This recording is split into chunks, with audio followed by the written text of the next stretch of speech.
ನಮಸ್ಕಾರ. ಟಾಪ್ 10 ನ್ಯೂಸ್ಗೆ ಸ್ವಾಗತ. ನಾನು ರಾಮ್ ಬಡ್ಗೇರ್. ವಿಧಾನ ಪರಿಷತ್ ಸದಸ್ಯ ಸೂರಜ್ ರೇವಣ್ಣ ಅವರಿಗೆ ಜಾಮೀನು ಮಂಜೂರು ಆಗಿದೆ. ಜನಪ್ರತಿನಿಧಿಗಳ ವಿಶೇಷ ನ್ಯಾಯಾಲಯ ಅಸಹಜ ಲೈಂಗಿಕ ದೌರ್ಜನ್ಯ ಪ್ರಕರಣದಲ್ಲಿ ಮಾತ್ರ ಷರತ್ತುಬದ್ಧ ಜಾಮೀನು ಮಂಜೂರು ಮಾಡಿದೆ. ಜೂನ್ 23ರಂದು ಸೂರಜ್ ರೇವಣ್ಣ ಅವರನ್ನ ಬಂಧಿಸಲಾಗಿತ್ತು.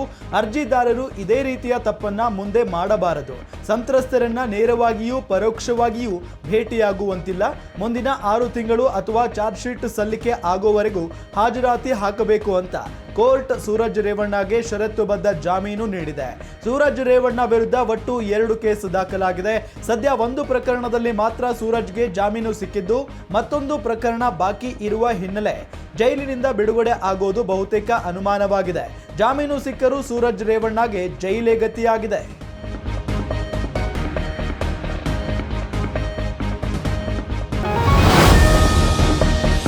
ವಾರಾಣಸಿಯ ಗಂಗಾ ಆರತಿ ಮಾದರಿಯಲ್ಲೇ ಕಾವೇರಿ ಆರತಿ ಪ್ರಾರಂಭಿಸುವ ಲೆಕ್ಕಾಚಾರದಲ್ಲಿ ಚಿಂತನೆಯಲ್ಲಿ ರಾಜ್ಯ ಸರ್ಕಾರವಿದೆ. ಮೈಸೂರು ಹಾಗೂ ಕಾವೇರಿ ಪ್ರದೇಶದ ಶಾಸಕರು ಹಾಗೂ ಅಧಿಕಾರಿಗಳು ಸೇರಿದ 20 ಜನರ ಸಮಿತಿಯನ್ನ ರಚನೆ ಮಾಡಿ ವಾರಾಣಸಿಯಲ್ಲಿ ನಡೆಯುವ ಗಂಗಾ ಆರತಿ ಹೇಗೆ ನಡೆಯುತ್ತದೆ ಎನ್ನುವ ಬಗ್ಗೆ ಅಧ್ಯಯನ ನಡೆಸಲಾಗುವುದು ಅಂತ ಉಪಮುಖ್ಯಮಂತ್ರಿ ಡಿಕೆ ಶಿವಕುಮಾರ್ ಹೇಳಿದ್ದಾರೆ. ಇಂದು ಕೆಆರ್ಎಸ್ ಡ್ಯಾಂಗೆ ಭೇಟಿ ನೀಡಿ ವೀಕ್ಷಣೆ ನಡೆಸಿದ ಡಿಸಿಎಂ ಡಿಕೆಶಿ ಕಾವೇರಿ ಬೃಂದಾವನ ಪಾರ್ಕ್ ಮೇಲ್ದರ್ಜೆಗೆ ಏರಿಸಲಾಗುವುದು ಅಂತ ಹೇಳಿದ್ರು. ಕಾವೇರಿ ಬೃಂದಾವನ ಅಮ್ಯೂಸ್ಮೆಂಟ್ ಉದ್ಯಾನವನಕ್ಕೆ ಹೊಸ ರೂಪ ನೀಡಲಾಗುವುದು. ಪಿಪಿಪಿ ಮಾದರಿಯಲ್ಲಿ ಇದರ ಅಭಿವೃದ್ಧಿ ಮಾಡಲಾಗುವುದು. ಈ ವಿಚಾರ 2 ದಿನಗಳಲ್ಲಿ ಕ್ಯಾಬಿನೆಟ್ ಮುಂದೆ ಚರ್ಚೆಗೆ ಬರುತ್ತೆ. ಈ ಯೋಜನೆಯಿಂದ ಈ ಭಾಗದ 8 ರಿಂದ 10 ಸಾವಿರ ಜನರಿಗೆ ಉದ್ಯೋಗ ಲಭಿಸಲಿದೆ. ಕಳೆದ ಬಜೆಟ್ನಲ್ಲಿ ಯೋಜನೆ ರೂಪಿಸಲಾಗಿತ್ತು, ಕಾರ್ಯರೂಪಕ್ಕೆ ಬಂದಿರಲಿಲ್ಲ. ಸುಮಾರು 10 ಸಾವಿರಕ್ಕೂ ಹೆಚ್ಚು ಪ್ರವಾಸಿಗರು ದಿನಕ್ಕೆ ಬರುವ ನಿರೀಕ್ಷೆ ಇದೆ. ಅದಕ್ಕೆ ತಕ್ಕಂತೆ ವ್ಯವಸ್ಥೆ ಮಾಡಬೇಕು ಅಂತ ಹೇಳಿದ್ರು. ನಾನು ಚಲುವರಾಯಸ್ವಾಮಿ ಅವರು, ರಾಮನಗರ ಮಂಡ್ಯದ ಶಾಸಕರು ನಾವೆಲ್ಲ ಕಾವೇರಿ ಹೋಗಿ ಭೇಟಿ ಮಾಡಿ, ಕಾವೇರಿ ಅಧಿಕಾರಿಗಳ ಹತ್ರ ಚರ್ಚೆ ಮಾಡಿ, ವೀಕ್ಷಣೆ ಮಾಡಿ, ಅನೇಕ ಕಾರ್ಯಕ್ರಮಗಳನ್ನು ಬಾಗಿನ ಮತ್ತು ತಮಿಳುನಾಡಿಗೆ ನೀರು ಬಿಡುಗಡೆ ಬಗ್ಗೆ ಎಲ್ಲ ಚರ್ಚೆ ಮಾಡಿ ಬಂದಿದ್ದೇವೆ. ಕಿಡ್ನಿ ವೈಫಲ್ಯದಿಂದ ಬಳಲ್ತಾ ಇರುವಂತಹ ಹಿರಿಯ ಪತ್ರಕರ್ತ ಶಶಿಧರ್ ಭಟ್ ಅವರ ಚಿಕಿತ್ಸಾ ವೆಚ್ಚವನ್ನ ಸರ್ಕಾರವೇ ಭರಿಸಲಿದೆ ಅಂತ ಸಿದ್ದರಾಮಯ್ಯನವರು ಹೇಳಿದ್ದಾರೆ. ಈ ಕುರಿತು ಟ್ವೀಟ್ ಮಾಡಿರುವ ಸಿಎಂ ಸಿದ್ದರಾಮಯ್ಯ, ಅನಾರೋಗ್ಯದ ಹಿನ್ನೆಲೆಯಲ್ಲಿ ಮೈಸೂರಿನ ಗೋಪಾಲಗೌಡ ಆಸ್ಪತ್ರೆಯಲ್ಲಿ ಚಿಕಿತ್ಸೆ ಪಡೆಯುತ್ತಿರುವ ಹಿರಿಯ ಪತ್ರಕರ್ತರಾದ ಶಶಿಧರ್ ಭಟ್ ಅವರಿಗೆ ಕರೆ ಮಾಡಿ ಆರೋಗ್ಯ ವಿಚಾರಿಸಿ ಶೀಘ್ರ ಗುಣಮುಖರಾಗುವಂತೆ ಹಾರೈಸಿದ್ದಾರೆ. ಶಶಿಧರ್ ಭಟ್ ಅವರ ಚಿಕಿತ್ಸಾ ವೆಚ್ಚವನ್ನ ಸರ್ಕಾರವೇ ಭರಿಸಲಿದೆ. ಆಸ್ಪತ್ರೆಯ ವೈದ್ಯರ ಜೊತೆಗೂ ಮಾತನಾಡಿ ಶಶಿಧರ್ ಭಟ್ ಅವರ ಆರೋಗ್ಯದ ಬಗ್ಗೆ ಮಾಹಿತಿ ಪಡೆದು ಮುತುವರ್ಜಿಯಿಂದ ಅವರ ಆರೈಕೆ ಮಾಡುವಂತೆ ತಿಳಿಸಿದ್ದೇನೆ. ಸಮಾಜದ ಒಳಿತಿಗಾಗಿ ನಿರ್ಭೀತ ಧ್ವನಿಯಾಗಿದ್ದ ಶಶಿಧರ್ ಭಟ್ಟರು ಆದಷ್ಟು ಬೇಗ ಗುಣಮುಖರಾಗಿ ಬರಲಿ ಅಂತ ಹಾರೈಸುತ್ತೇನೆ ಅಂತ ಟ್ವೀಟ್ ಮಾಡಿದ್ದಾರೆ. ಇನ್ನು ಅನಾರೋಗ್ಯಕ್ಕೆ ತುತ್ತಾಗಿರುವ ಪತ್ರಕರ್ತ ಶಶಿಧರ್ ಭಟ್ ಆಸ್ಪತ್ರೆಯ ಬೆಡ್ ಮೇಲಿಂದನೇ ಸೋಷಿಯಲ್ ಮೀಡಿಯಾದಲ್ಲಿ ಪೋಸ್ಟ್ ಒಂದನ್ನು ಹಾಕಿ, ನಾನು ಆಸ್ಪತ್ರೆಯ ತೀವ್ರ ನಿಗಾ ಘಟಕದಲ್ಲಿದ್ದೇನೆ. ಅನಾರೋಗ್ಯ ಸಮಸ್ಯೆ ಈಗ ನನ್ನ ಕಣ್ಣು ತೆರೆಸಿದೆ. ಆಸ್ಪತ್ರೆಯ ಜಗತ್ತು ಎಷ್ಟು ಕ್ರೂರವಾದದ್ದು ಎಂಬುದು ಅರಿವಿಗೆ ಬಂದಿದೆ. ಹಾಗೆಯೇ ನಮ್ಮ ಸುತ್ತ ಇರುವವರು ಈ ಗಳಿಗೆಯಲ್ಲಿ ಯಾರೂ ನನ್ನವರಲ್ಲ ಎಂಬುದು ಅರ್ಥವಾಗುತ್ತಿದೆ. ಪ್ರೀತಿ, ನಂಬಿಕೆ, ಸಂಬಂಧ ಎಲ್ಲ ಸುಳ್ಳು ಅನ್ನೋದು ಅರ್ಥವಾಗಿದೆ ಅಂತ ಧನ್ಯವಾದಗಳು ಅಂತ ನೋವಿನಿಂದ ಹೇಳಿದ್ದರು. ನಾನು ಆಸ್ಪತ್ರೆಯೊಂದರ ತೀವ್ರ ನಿಗಾ ಘಟಕದಲ್ಲಿದ್ದೆ. ಅನಾರೋಗ್ಯ ಸಮಸ್ಯೆ ಈಗ ನನ್ನ ಕಣ್ಣನ್ನು ತೆರೆಸುತ್ತಿದೆ. ಈ ಆಸ್ಪತ್ರೆಯ ಜಗತ್ತು ಎಷ್ಟು ಕ್ರೂರವಾದದ್ದು ಅನ್ನಿಸುತ್ತಿದೆ. ಹಾಗೆಯೇ ನಮ್ಮ ಸುತ್ತ ಇರುವವರು ಯಾರು ನಮ್ಮವರು, ಯಾರು ನಮ್ಮವರಲ್ಲ ಅನ್ನುವ ಜ್ಞಾನೋದಯಕ್ಕೂ ಇದು ಕಾರಣವಾಗಿದೆ.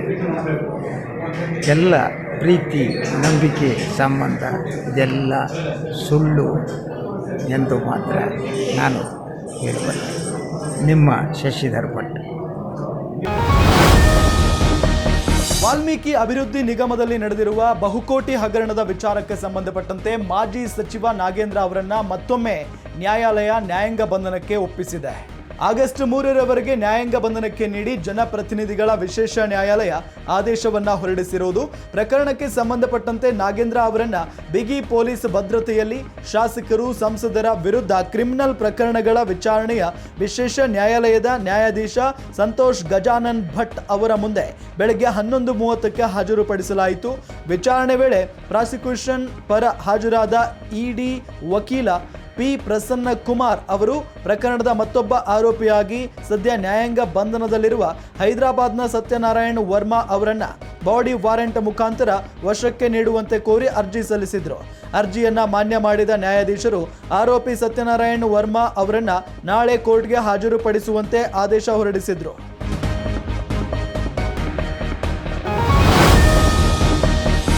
ಕನ್ನಡಿಗರಿಗೆ ಮೀಸಲಾತಿ ತಡೆ ಹಿಡಿದ ಹಿನ್ನೆಲೆ ರಾಜ್ಯ ಸರ್ಕಾರದ ವಿರುದ್ಧ ಕನ್ನಡ ಪರ ಹೋರಾಟಗಾರ ವಾಟಾಳ್ ನಾಗರಾಜ್ ಕಿಡಿಕಾರಿದ್ದಾರೆ.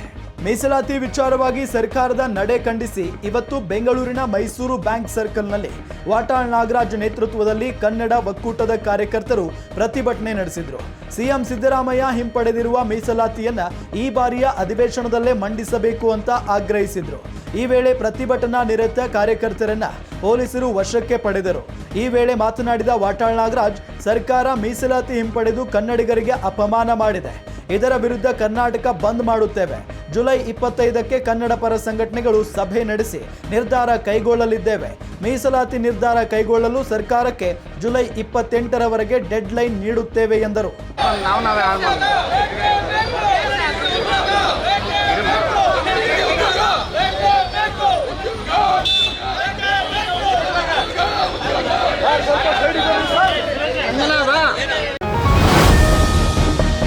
ಅಂಗನವಾಡಿ ಕೇಂದ್ರಗಳಲ್ಲಿ ಪೂರ್ವ ಪ್ರಾಥಮಿಕ ತರಗತಿಗಳನ್ನು ಆರಂಭಿಸುವ ಚಿಂತನೆಯಲ್ಲಿ ರಾಜ್ಯ ಸರ್ಕಾರವಿದೆ.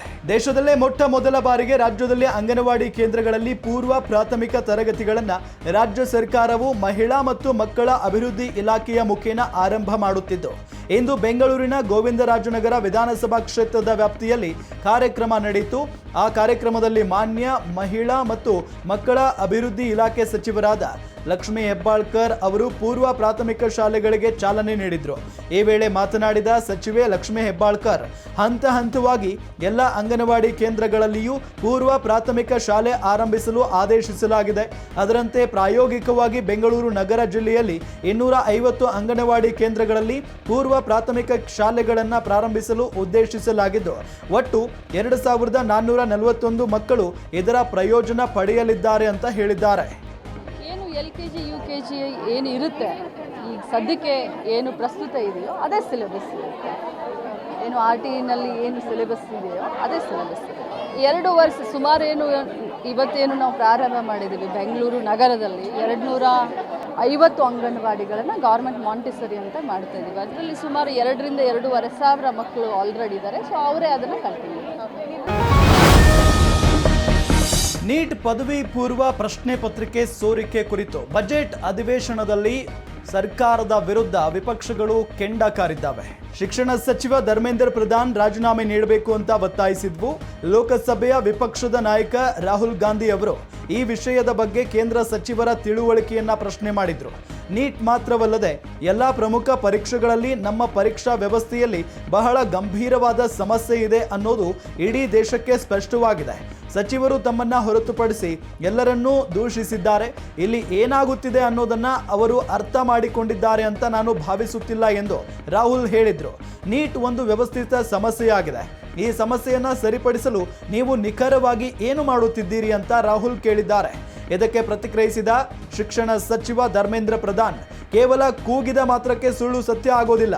ದೇಶದ ಪರೀಕ್ಷಾ ವ್ಯವಸ್ಥೆಯನ್ನ ಕಳಪೆ ಅಂತ ವಿರೋಧ ಪಕ್ಷದ ನಾಯಕ ಹೇಳಿರೋದು ಅತ್ಯಂತ ಖಂಡನೀಯ ಎಂದಿದ್ದಾರೆ. ಧರ್ಮೇಂದ್ರ ಪ್ರಧಾನ್ ರಾಜೀನಾಮೆಗೆ ಆಗ್ರಹಿಸಿದ ಸಮಾಜವಾದಿ ಪಕ್ಷದ ಸಂಸದ ಅಖಿಲೇಶ್ ಯಾದವ್, ಈ ಸರ್ಕಾರ ಪ್ರಶ್ನೆ ಪತ್ರಿಕೆ ಸೋರಿಕೆಯಲ್ಲಿ ದಾಖಲೆ ಮಾಡುತ್ತೆ. ಕೆಲವು ಕೇಂದ್ರಗಳಲ್ಲಿ 2,000ಕ್ಕೂ ಹೆಚ್ಚು ವಿದ್ಯಾರ್ಥಿಗಳು ತೇರ್ಗಡೆಯಾಗಿದ್ದಾರೆ. ಧರ್ಮೇಂದ್ರ ಪ್ರಧಾನ್ ಇರುವವರೆಗೂ ವಿದ್ಯಾರ್ಥಿಗಳಿಗೆ ನ್ಯಾಯ ಸಿಗೋದಿಲ್ಲ ಎಂದಿದ್ದಾರೆ. ಸರ್ಕಾರಿ ನೌಕರರು RSSನಲ್ಲಿ ತೊಡಗಿಸಿಕೊಳ್ಳುವ ವಿಚಾರಕ್ಕೆ ಸಂಬಂಧಪಟ್ಟಂತೆ ಇವತ್ತು ಚರ್ಚೆ ನಡೆದಿದೆ.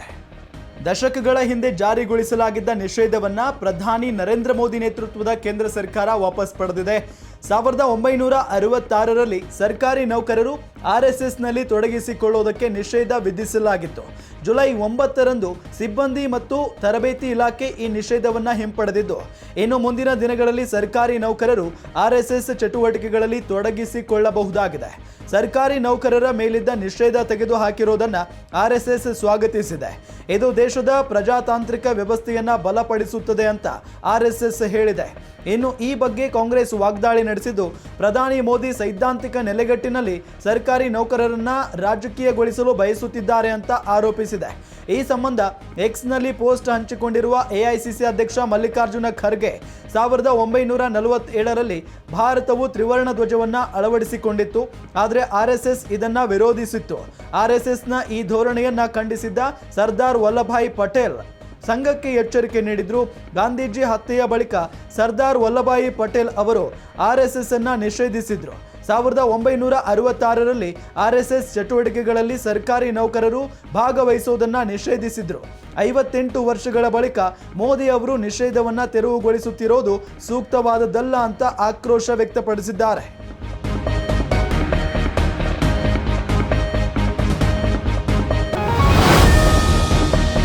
ಹಣಕಾಸು ಸಚಿವೆ ನಿರ್ಮಲಾ ಸೀತಾರಾಮನ್ ಅವರು ನಾಳೆ ಬಜೆಟ್ ಮಂಡನೆ ಮಾಡಲಿದ್ದಾರೆ. ನಾಳೆ ಕೇಂದ್ರ ಬಜೆಟ್ ಮಂಡನೆಯಾಗಲಿದೆ. ಹಾಗಾಗಿ ಹಣಕಾಸು ಸಚಿವೆ ನಿರ್ಮಲಾ ಸೀತಾರಾಮನ್ ಅವರು ಇವತ್ತು ಸಂಸತ್ನಲ್ಲಿ 2023-24 ಸಾಲಿನ ಆರ್ಥಿಕ ಸಮೀಕ್ಷೆ ವರದಿ ಪ್ರಸ್ತುತಪಡಿಸಿದ್ದಾರೆ. ಬಜೆಟ್ ಮಂಡನೆಗೆ ಒಂದು ದಿನ ಆರ್ಥಿಕ ಸಮೀಕ್ಷೆ ವರದಿಯನ್ನ ಪ್ರಸ್ತುತಪಡಿಸಲಾಗುತ್ತದೆ.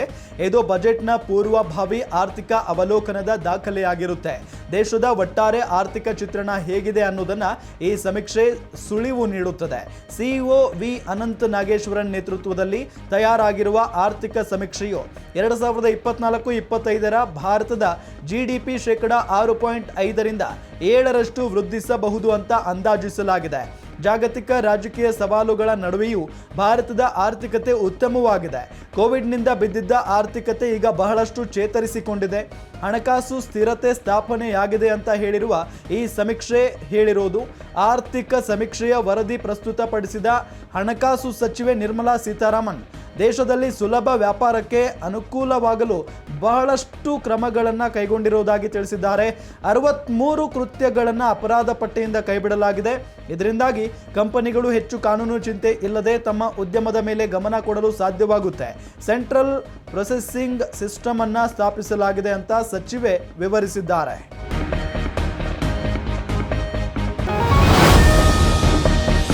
ನಿರ್ದೇಶಕ ತರುಣ್ ಸುಧೀರ್ ಮದುವೆ ವಿಚಾರವನ್ನ ನಿಮ್ಮ ಗ್ಯಾರಂಟಿ ನ್ಯೂಸ್ ಮೊದಲು ಬಿತ್ತಾರ ಮಾಡಿತ್ತು. ನಿರ್ದೇಶಕ ತರುಣ್ ಸುಧೀರ್ ಈಗ ತಮ್ಮ ಜೀವನದ ರಿಯಲ್ ನಾಯಕಿಯನ್ನ ತಮ್ಮದೇ ಸ್ಟೈಲ್ನಲ್ಲಿ ಕ್ರಿಯೇಟಿವ್ ಆಗಿ ಅಭಿಮಾನಿಗಳ ಮುಂದೆ ಪ್ರೆಸೆಂಟ್ ಮಾಡಿ ಇನ್ನು ಕೆಲವೇ ದಿನಗಳಲ್ಲಿ ಸತಿಪತಿಗಳಾಗಿ ಜೀವನ ಶುರು ಮಾಡಲಿದ್ದಾರೆ. ಇದಾಗಿತ್ತು ಇವತ್ತಿನ ಟಾಪ್ 10 ನ್ಯೂಸ್. ನೋಡ್ತಾ ಇರಿ ಗ್ಯಾರಂಟಿ ನ್ಯೂಸ್, ಸುದ್ದಿ ಖಚಿತ, ನ್ಯಾಯ ನಿಶ್ಚಿತ.